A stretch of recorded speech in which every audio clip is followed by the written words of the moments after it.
Zero to one के बारे में अगर मैं सीधे शब्दों में कहूं तो ये एक स्टेप बाय स्टेप गाइड है जो आपको बताएगी कि अगर आप कोई स्टार्टअप करना चाहते हैं तो उसको कैसे शुरू करें।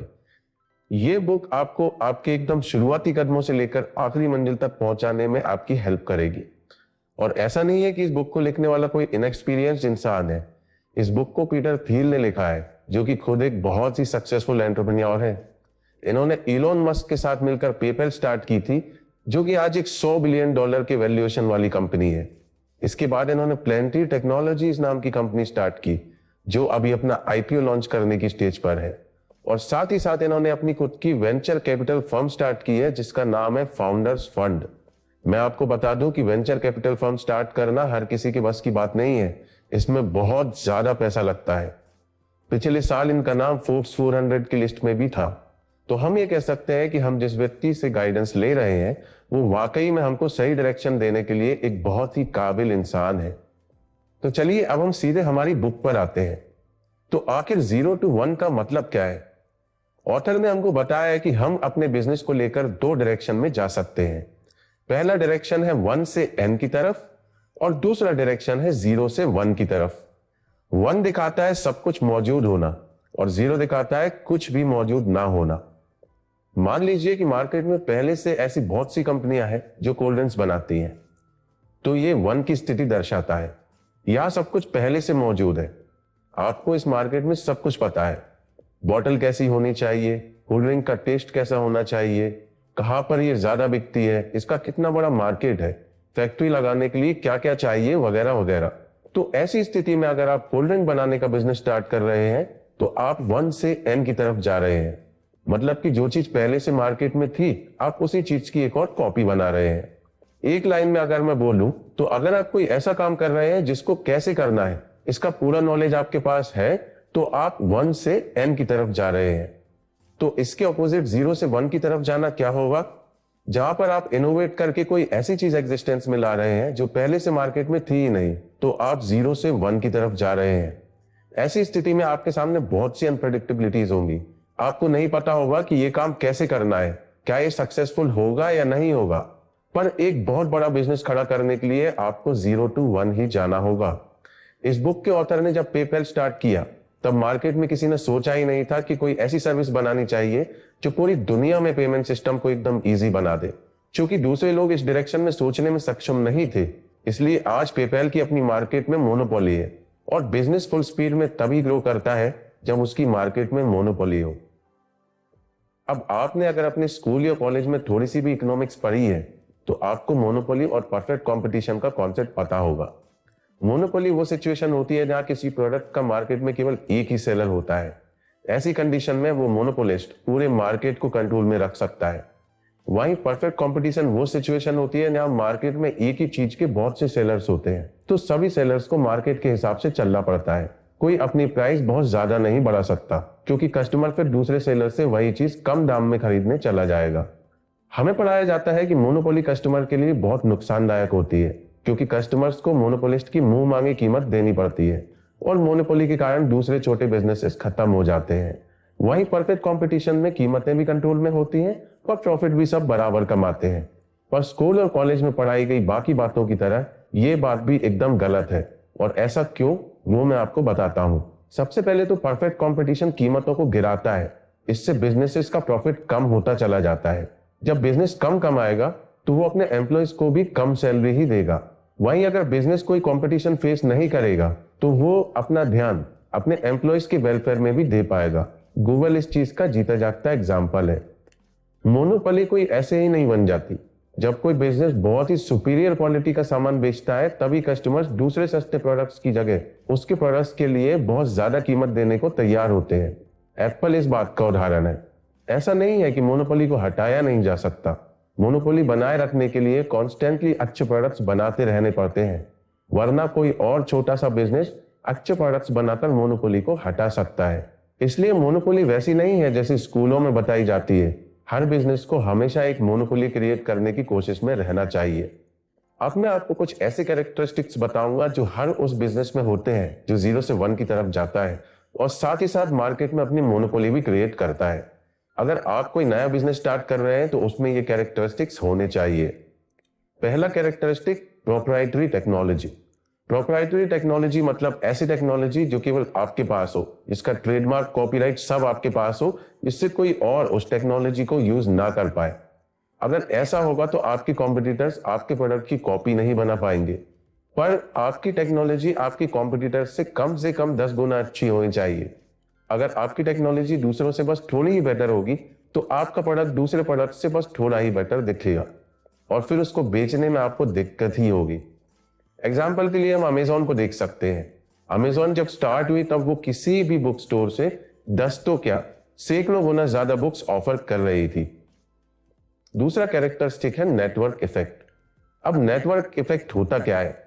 नेटवर्क इफेक्ट वो फिनोमिनन होता है जिससे कि एक प्रोडक्ट के जितने ज्यादा यूजर्स बढ़ते जाते हैं उतनी ही ज्यादा उस प्रोडक्ट की वैल्यू भी बढ़ती जाती है। जैसे कि फेसबुक, जब आपके किसी फ्रेंड ने सबसे पहले फेसबुक पर आईडी बनाई होगी तब उसके लिए वहां ज्यादा कुछ नहीं होगा, इसलिए उसने बाकी लोगों को भी फेसबुक चलाने का सजेशन दिया होगा, क्योंकि बाकी लोगों के ऐड होने के बाद उसका एक्सपीरियंस और भी बेटर होता गया। अब इस चीज का फायदा यह है कि अगर कोई दूसरा सोशल नेटवर्क अब लॉन्च होता है तो वो इतना पॉपुलर नहीं हो पाएगा, क्योंकि हमारा सारा नेटवर्क तो फेसबुक पर है। सेम इसी कारण से आप व्हाट्सएप चलाना भी नहीं छोड़ सकते। तीसरा कैरेक्टरिस्टिक है economy of scale. Economy of scale का एग्जांपल हमने पहले मिलियनेयर फास्ट लेन की वीडियो में भी देखा था। आपके बिजनेस के बड़े होने की कोई लिमिट नहीं होनी चाहिए। अगर आपका बिजनेस एक लिमिट के बाद बड़ा होना बंद हो जाएगा तो आपका प्रॉफिट भी लिमिटेड ही हो जाएगा। आपके बिजनेस में इकोनॉमी ऑफ स्केल ऐसी होनी चाहिए कि उसकी फिक्स्ड कॉस्ट उतनी ही रहे और बिजनेस स्केल भी होता रहे। इसी चीज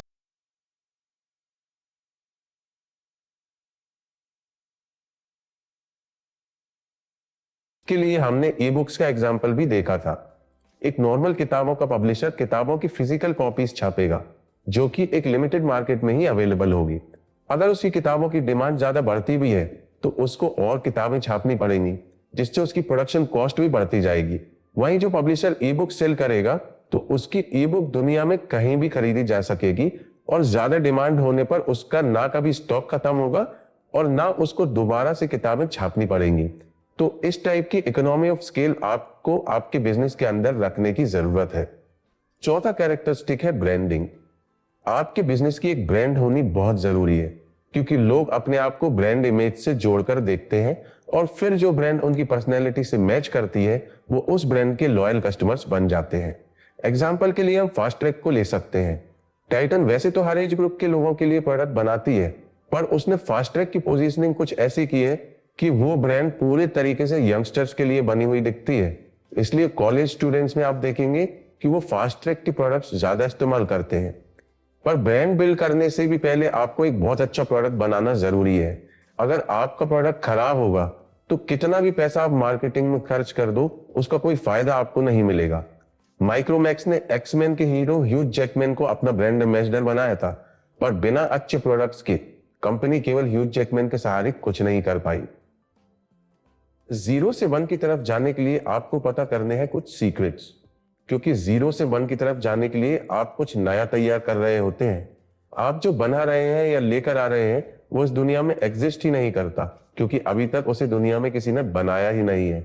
और किसी ने उसको अभी तक इसलिए नहीं बनाया क्योंकि किसी को उसके बारे में पता ही नहीं है। जो बात किसी को पता ना हो वो सीक्रेट होती है। इसलिए आप जो ढूंढ रहे हैं वो एक सीक्रेट है और आपका काम है उस सीक्रेट को पता करना। जैसे कि एयरबीएनबी के आने से पहले होटल बिजनेसेस कई सदियों से चले आ रहे थे, पर इतने सालों के बाद भी किसी को यह पता नहीं था कि अगर ट्रैवलर्स को कम कीमत पर किसी अनजान व्यक्ति के घर में रहने का भी मौका मिले तो वो होटल की जगह उस घर में रहना पसंद करेगा। और होटल पर होटल खोलने वालों के दिमाग में भी ये बात नहीं आई कि शहरों में इतने सारे घरों में मेहमानों के रुकने की जगह तो होती ही है, तो वही जगह टूरिस्ट लोगों के रुकने के लिए क्यों इस्तेमाल नहीं की जा सकती। पर एयरबीएनबी का इस सीक्रेट डिमांड और सप्लाई पर ध्यान चला गया और अब वो बिना कोई होटल खोले पूरी दुनिया में टूरिस्ट को लोकल जनता के घरों में रुकवाकर अपना बिजनेस चला रहे हैं। आगे बढ़ने से पहले अगर आपको मेरा वीडियो अभी तक पसंद आया हो तो लाइक और सब्सक्राइब करें और कमेंट में मुझे अपने ओपिनियन जरूर बताएं। इसके बाद ऑथर ने हमको हमारी कंपनी की फाउंडेशन बनाने से रिलेटेड कुछ बातें बताई हैं। कोई भी कंपनी स्टार्ट करने से पहले इन बातों को मद्देनजर रखें। कंपनी ऐसे इंसान के साथ स्टार्ट करें जिसको आप पहले से जानते हो और जिससे आपकी अच्छी बनती हो, वरना छोटी छोटी कहासुनियों के कारण ही आपकी कंपनी बर्बाद हो जाएगी। कंपनी की ओनरशिप, पोजीशन और कंट्रोल में कोई कंफ्यूजन ना होने दें।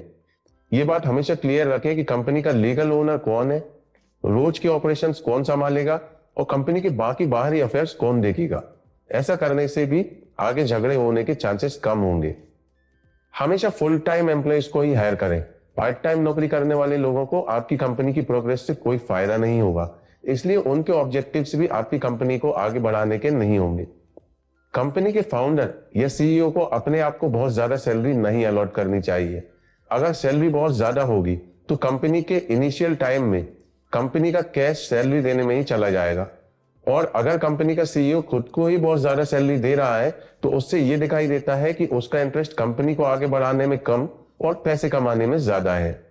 अगर कंपनी के इनिशियल एम्प्लॉइज को आप सैलरी के साथ इक्विटी भी अलॉट कर रहे हैं तो किसको कितनी इक्विटी मिल रही है, ये बात हमेशा कॉन्फिडेंशियल होनी चाहिए। अगर एम्प्लॉइज को एक दूसरे की इक्विटी के बारे में पता होगा तो उनमें अपनी जॉब को लेकर डिससेटिस्फेक्शन आ सकता है। किसी भी एम्प्लॉय को अगर ये लगेगा कि उससे कम टैलेंटेड एम्प्लॉय को उससे ज्यादा इक्विटी मिली है तो या तो वो जॉब छोड़ने का सोचेगा या फिर पूरी ईमानदारी से काम करना बंद कर देगा। ये सभी पॉइंट्स कंपनी की स्ट्रॉन्ग फाउंडेशन के लिए ऑथर ने हमको बताए हैं। अगर वीडियो के बीच में आपको कोई भी डाउट आए तो आप कमेंट्स के थ्रू मुझसे जरूर पूछिए। और अब हम डिस्कस करने वाले हैं कंपनी की मार्केटिंग से रिलेटेड कुछ जरूरी पॉइंट्स। इस सेक्शन में हम देखेंगे कि आपको किस सिचुएशन में किस टाइप की मार्केटिंग करनी चाहिए। मार्केटिंग करने के लिए आपके पास ऑप्शंस है कॉम्प्लेक्स सेल्स का, पर्सनल सेल्स का, एडवर्टाइजमेंट का और वायरल मार्केटिंग का। कॉम्प्लेक्स सेल्स तब होगी जब आपकी डील्स लाखों और करोड़ों में होंगी। अगर आपका प्रोडक्ट ऐसा है जिसकी कीमत बहुत ज्यादा है और उसकी सेल्स की प्रोसेस भी बहुत लंबी है तो आप कॉम्प्लेक्स सेल्स में डील कर रहे हैं। ऐसी सिचुएशन में जो भी खरीदार होगा वो डायरेक्टली प्रोडक्ट बेचने वाली कंपनी से बात करना चाहेगा, किसी सेल्समैन से नहीं। तो अगर आप ऐसी कंपनी के मालिक हैं तो आपको खुद ही कस्टमर्स से डील करनी पड़ेगी। ये सिचुएशन मोस्टली B2B बिजनेसेस में होती है। पर्सनल सेल्स वो होती है जिसमें कंपनी का सेल्समैन ही क्लाइंट्स ढूंढता भी है और उनसे डील भी करता है। सेल्समैन तब अपॉइंट किया जाता है जब आपकी कंपनी थोड़े से महंगे प्रोडक्ट बेच रही है। इंश्योरेंस और फाइनेंस वगैरह की कंपनीज में सेल्समैन इसीलिए अलॉट होते हैं क्योंकि इनकी वैल्यू तो ज्यादा होती है पर बहुत ज्यादा नहीं होती। मार्केटिंग और एडवर्टाइजमेंट तब की जाती है जब प्रोडक्ट बहुत ही लो प्राइस का हो। जैसा कि हमने देखा है कि ग्रोसरी आइटम्स और कॉस्मेटिक्स आइटम्स की हम केवल एडवर्टाइजमेंट्स देखते हैं। इनको बेचने के लिए हमारे पास कभी सेल्समैन नहीं आता। एडवर्टाइजमेंट के जरिए कम पैसे में बहुत सारे लोगों तक हमारे प्रोडक्ट की अवेयरनेस पहुंच जाती है। वायरल मार्केटिंग तब होती है जब प्रोडक्ट की कोर फंक्शनैलिटी ही उसके यूजर्स को अपने फ्रेंड्स और फैमिली मेंबर्स को इनवाइट करने के लिए एनकरेज करती है। ये मार्केटिंग सबसे सस्ती और सबसे ज्यादा तेज होती है। अगर यूजर्स के ज्वाइन करने और इनवाइट करने की प्रोसेस एकदम इजी होगी तो आपके प्रोडक्ट की वायरल मार्केटिंग सक्सेसफुल होने के चांसेस बहुत ज्यादा बढ़ जाएंगे। आप जितनी भी एप्स और गेम्स वगैरह देखते हैं जिनमें यह कहा जाता है कि आपके फ्रेंड्स को इनवाइट करो तो आपको कुछ बेनिफिट्स मिलेंगे, ये सब एप्स और गेम्स एक्चुअली अपनी वायरल मार्केटिंग कर रहे होते हैं। ड्रॉपबॉक्स की वायरल मार्केटिंग की एक बहुत ही फेमस केस स्टडी है। किसी दिन किसी और वीडियो में मैं आपको वो जरूर बताऊंगा। अगर आप मार्केटिंग से रिलेटेड और भी बातें सीखना चाहते हैं तो influence the psychology of persuasion की वीडियो जरूर देखें, लिंक मैं आपको डिस्क्रिप्शन में दे दूंगा। इसके बाद ऑथर ने अल्टीमेटली हमको 7 क्वेश्चंस बताए हैं। अगर आप अपनी कंपनी स्टार्ट करने का सोच रहे हैं तो पहले अपने आप से ये 7 सवाल पूछें। पहला सवाल, क्या आप एक ऐसा प्रोडक्ट लेकर आ रहे हैं जो बाकियों से कई गुना बेहतर है? दूसरा सवाल, क्या ये आपके बिजनेस को स्टार्ट करने का सही टाइम है? कहीं आप समय से बहुत पीछे या बहुत आगे तो नहीं चल रहे? तीसरा सवाल, छोटे से मार्केट में ही सही पर क्या आप एक मोनोपोली क्रिएट कर रहे हैं? चौथा सवाल, क्या आपके साथ जो टीम है उसमें सही लोग हैं? पांचवा सवाल, क्या आपके पास आपके प्रोडक्ट को बनाने के साथ साथ उसको डिस्ट्रीब्यूट करने का साफ साफ तरीका है? छठा सवाल, क्या आपका बिजनेस आगे आने वाले 10-20 साल तक अपनी पोजीशन पर बना रह पाएगा? सातवां सवाल, क्या आपने एक ऐसा सीक्रेट ढूंढ लिया है जिस पर अभी तक किसी की नजर नहीं गई है? तो ये थी समरी 0 to 1 की। आप अगर मेरी वीडियोस पर कमेंट्स और लाइक करेंगे, अपने दोस्तों से शेयर करेंगे, तो मुझे बहुत अच्छा लगेगा। धन्यवाद।